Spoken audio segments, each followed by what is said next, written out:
Now, let's look at one of the absolute most effective guards in modern jiu-jitsu, the reverse De La Riva. As you probably guessed from the name, if a De La Riva hook is where the outside leg comes in, the reverse De La Riva is where the inside leg comes in. So this is an example of inside control.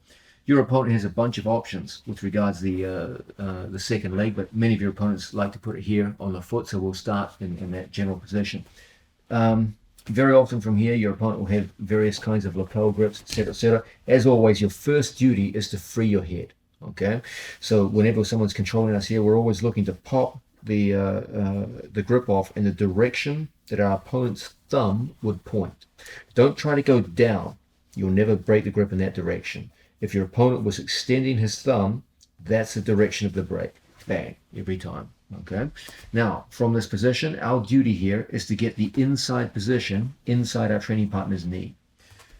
Your opponent, when he exercises the reverse De La Riva hook at its most effective, will have shoelace connection to your outer thigh.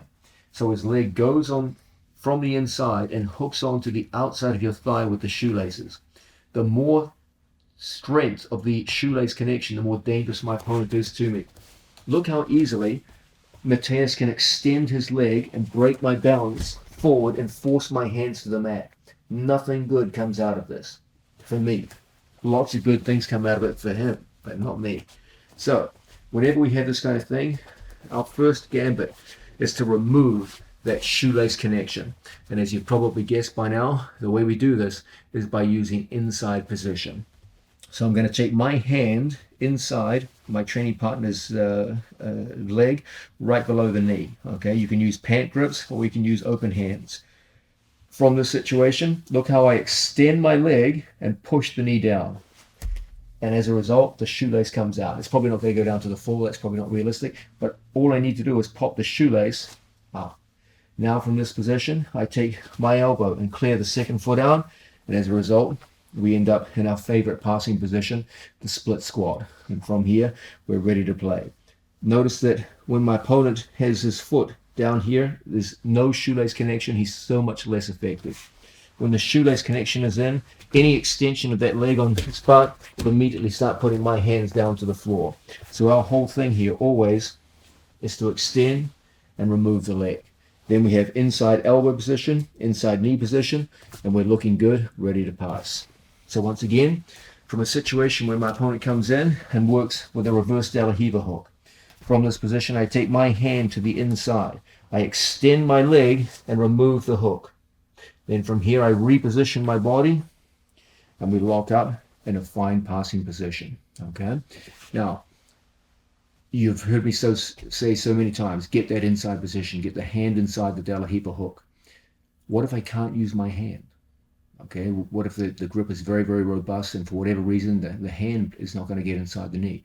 Well, it doesn't have to be a hand in the inside position. It can be almost anything in the inside position, including your second knee.